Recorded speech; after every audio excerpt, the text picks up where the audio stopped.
Taxpayer dollars should be used to make life better for the American people, to drive down the high cost of living, to fix our broken healthcare system, and to deliver a government that actually promotes the health, the safety, and the economic well-being of the American people. Instead, Donald Trump and his administration have been using taxpayer dollars to brutalize everyday Americans, kill American citizens, and violently target law-abiding immigrant families. It's unacceptable, it's unconscionable, and it's un-American. This administration continues to weaponize the Department of Justice, weaponize the Department of Homeland Security, weaponize the power of government to undermine the ability of everyday Americans to live their best life because they're so consumed with jamming their right-wing extremism down the throats of the American people. We will not be intimidated by any of their actions. We will stay the course as it relates to making sure that we actually fund the government in a manner that is consistent with our values, consistent with the Constitution, and consistent with the American way of life. There's a big difference between the Trump administration, Republicans, on the one hand, and how Democrats want to spend your taxpayer dollars on the other. Republicans, in their one big ugly bill, enacted the largest cut to Medicaid in American history, ripped health care away from more than 14 million Americans, and at the same period of time, took $186 billion from SNAP, literally stealing food from the mouths of hungry children, seniors, and veterans. And in that same one big ugly bill, used taxpayer dollars to give the Department of Homeland Security and ICE a slush fund that's been used to unleash a killing machine in Minneapolis, using taxpayer dollars literally to kill American citizens in cold blood. That's what Republicans have done in their one big ugly bill. That's their policy. And Democrats are going to continue to push back aggressively against it. We want to make sure that the Department of Homeland Security conducts itself in a manner that elevates public safety, not undermines it. And the American people are demanding accountability, and that's what Democrats are going to deliver. Questions? Should we expect any sort of organized response from Democrats to the arrest of Don Lemon this morning, and what do you think that says about the Trump administration? Trump administration has systematically targeted the free and fair press because they want to intimidate America and oppose anyone who is not willing to bend the knee to their extremism. We are not going to be intimidated at all. The free and fair press is central to the foundation of American democracy. Thomas Jefferson famously made that clear,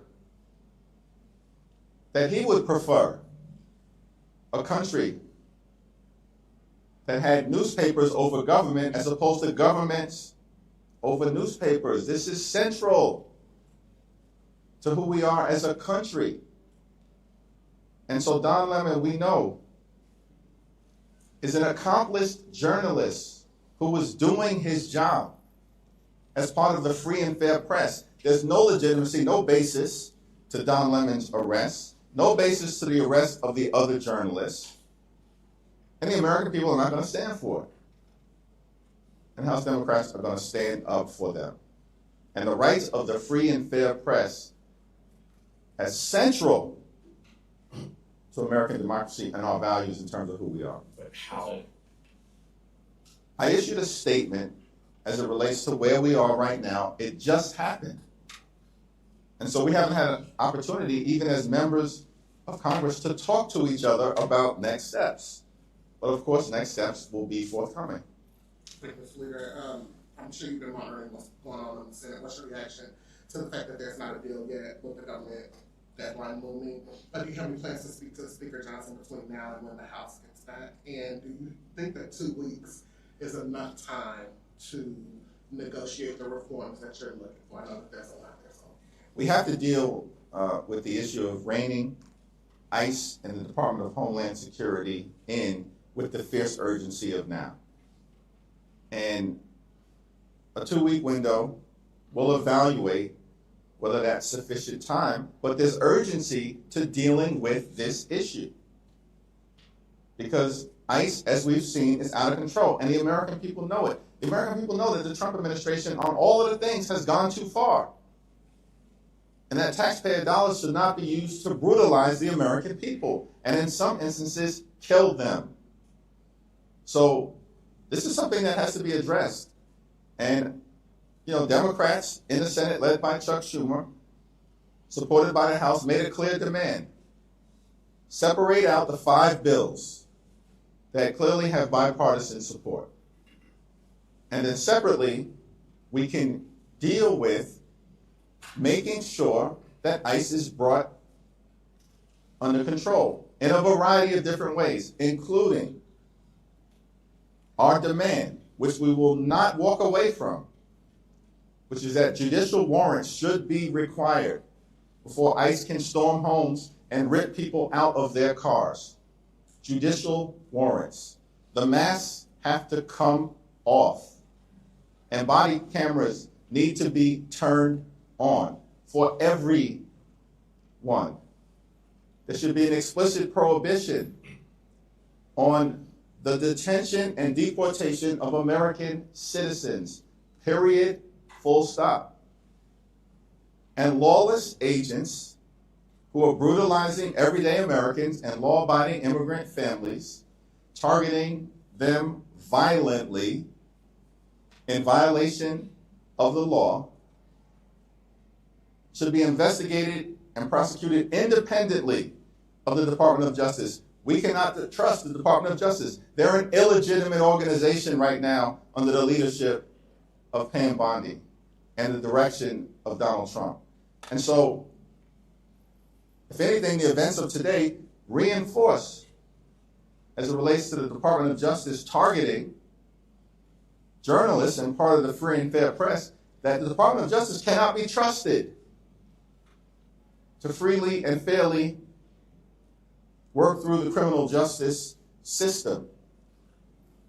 And it reinforces our demand that agents who violate the law should be investigated and prosecuted independent of the Department of Justice and the Trump administration, and state and local officials. It should be made clear that they have the investigative and prosecutorial authority to go after any rogue actors who are part of ICE, CBP, or the Department of Homeland Security. Yeah, sir. Thank you so much for your time. Could I ask you your reaction to the Republicans' new voter integrity plan, the mega bill, and are there any provisions that the Democrats could support there? It's a dead-on-arrival bill. They know it. Listen, voter suppression is part of the Republican plan to try desperately to hold on to power. Republicans, since the beginning of this administration, have been losing elections all across the country. They've been wiped out electorally. The American people know that it's Democrats who are focused on making their life better, driving down the high cost of living, and fixing our broken healthcare system. And it's Republicans who have unleashed this extremism and brutality on the American people and this assault on the American way of life, our values and our democracy, and have had enough of it. And so Republicans are playing games, just like was evidenced by the unprecedented FBI raid in Fulton County, Georgia. Republicans don't want a free and fair election because they know when that happens, and will ensure that it happens, they're going to lose. They're going to lose the House. They're going to get crushed all throughout America. So the latest voter suppression bill is not a serious thing. Let's just be clear about that. You're asking me a legitimate question, but it's an illegitimate bill. That's dead on arrival. It's going nowhere. I do have a policy follow-up on that bill, just regarding I remember covering during the first Trump administration, Democrats were very concerned about Russia meddling in elections. Are you confident that the current election systems in all 50 states and U.S. territories will protect the ballot of U.S. voters? What I am thankful about is that the administration of elections are done locally as opposed to in the hands of the Trump administration and this group of corrupt sycophants. Mr. Leader, I just want to know if you are going to be whipping against the resolution that Greg Steube said he's going to force to vote next week to expel Sheila Fields from Parliament. Congresswoman is, of course, entitled to the presumption of innocence. She's going through the process right now, and any effort to expel her lacks any basis at this moment in law, fact, or the Constitution. And if, in fact, there's a resolution that is brought to the floor to try to expel the Congresswoman, it's going to fail. It's going to fail. It requires 2/3. It's an exercise that is just designed to get attention and is inconsistent with what due process requires at this moment. Mr. Leader, progressive groups are criticizing this deal that's coming out of the Senate. Do you think the criticism What of groups? Chuck Schumer, progressives are What criticizing groups? it, I'm saying asking. that, none specifically, but different ones here. Well, and it's there. hard to respond if I have no idea what groups you're talking about, because I speak to groups all the time, and I haven't heard that criticism. They don't like Do you it. support the deal? Thanks. I haven't, there's no agreement that's been before us right now. Lindsey Graham apparently is holding up the agreement, threatening to shut down the government, because apparently Senate Republicans still support using taxpayer dollars to brutalize American citizens. And on top of it, to make matters worse, apparently Lindsey Graham wants access to a multi-million-dollar taxpayer-funded slush fund. That's insanity. So the Senate has to do its thing before we have anything to evaluate. But I'm going to remain in close contact with Leader Schumer, and hopefully they'll get something done today. Leader, you said that you were supportive, the House Democrats are supportive of breaking the bills apart, though, and doing the 5 alongside a short-term CR for Homeland. Do you see any problems? Now, what I said, just to be clear, what I said is that we demanded from the very beginning, which John Thune said would never happen. John Thune said it's not happening. Then he brought the entire package together to the Senate floor yesterday, and it failed spectacularly. Notwithstanding what John Thune said, which is the bills are not going to be separated out. They will be separated out. We made that demand, and it's happening. And Donald Trump has agreed to that, apparently. So that's what we're supportive of. In terms of evaluating the path forward relative to the Department of Homeland Security legislation, we're going to have to evaluate what the real opportunity is to get dramatic change at the Department of Homeland Security. It needs to be bold, it needs to be meaningful, and it needs to be transformative. And absent a path toward accomplishing dramatic change and making sure that ICE and DHS are conducting themselves like every other law enforcement agency in the country, then Republicans are going to cause another government shutdown. But you've had dozens of Democrats that said they won't give another penny for ICE. Do you see any problems passing the stopgap on Homeland Security if that comes back to the House? Do you think that Democrats will be forced to carry the water if they bring that up? It all depends on, well, are you talking about a continuing resolution? Yeah, like a 2-week stopgap on a Homeland bill. Well, it all depends on how people interpret, a continuing resolution. If it's 2 weeks, that's a freeze on ICE funding. That's not an additional amount being given to ICE. That's a freeze on ICE funding. But we'll have to evaluate whatever comes together once Lindsey Graham stops his temper tantrum, and clearly he's going to have to drop his objection because of his obsessive quest to get this multi-million-dollar slush fund. This is insanity. This is who the Republicans have become. Why aren't they focusing on making life better for the American people? We are. We want to promote the health, the safety, and the economic well-being of everyday Americans. That's what the appropriations process is all about. But Republicans are making it about themselves and their billionaire donors rather than keep the American people safe. Chip Roy and some House Republicans have said that if DHS funding comes back on the table, they have some demands. How do you plan to get this new final product to be both severe enough that your caucus feels comfortable with it and also not get completely held up by House Republicans? The demands being made by far-right extremists in the House Republican Conference are going nowhere. And if for whatever reason Speaker Johnson bends the knee to the far right, then Republicans are going to shut the government down because they would apparently have zero interest in getting ICE and the Department of Homeland Security under control, which their own voters are demanding happen. Their own voters. Last week you expressed hope for a resolution before the House holds a vote on the Clinton contempt resolution. You know, House rules is going to mark them up next week. Are you still expecting a resolution? Have you been in touch with the Clintons on this? I've not been in touch with the Clintons, but it's my understanding that their legal team continues to engage in good faith negotiations to try to get to a resolution. My position on the underlying criminal contempt resolutions being brought before the Congress potentially by James Comer remain the same. Comer is not interested in any legitimate investigation. Democrats had to shame Republicans into joining us to force a vote and pass legislation to compel the Department of Justice to release the Epstein files.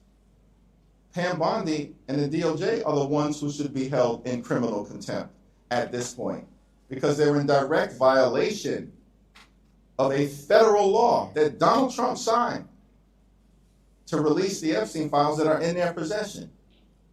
And there are millions of documents that haven't been released. And the only thing that the public has seen are about 13,000. Does that sound like compliance? That's not compliance. That's a brazen violation of their legal obligations, the Department of Justice's legal obligations to release documents. And so we'll see whether there's a resolution prior to a so-called criminal contempt vote, but my position on it remains the same. Yeah. Thank you. I know you said that the deal hasn't come out of the Senate yet, but it's looking very likely that it will be 5 funding bills and a 2-week DHS CR. If that is what comes to the House after Senator Graham drops his hold, will you support that? Well, that question has already been asked and answered in a variety of different ways. One thing is clear, is that Leader Thune and Mike Johnson and Republicans originally took the position that the 5 bipartisan bills were not going to be separated. The fact that the 5 bipartisan bills are going to be separated in and of itself, right out of the gate, is a victory for the American people. Simultaneously, we have to evaluate, is there a real path toward making the dramatic changes at the Department of Homeland Security necessary to stop the use of taxpayer dollars from brutalizing everyday Americans and killing American citizens, like Renee Nicole Good and Alex Preddy? That's a question to be evaluated, particularly if we find ourselves in a situation where there's going to be an intense negotiation, where Democrats have drawn a hard line in the sand. We have not been shy or bashful in articulating what will be necessary, including but not limited to judicial warrants and an explicit prohibition on the detention and deportation of American citizens, and an end to the roving bands of ICE agents violently targeting people all across America. Those have been our conditions. Those will remain our conditions until we get this done for the American people. Thank you all. Thank you.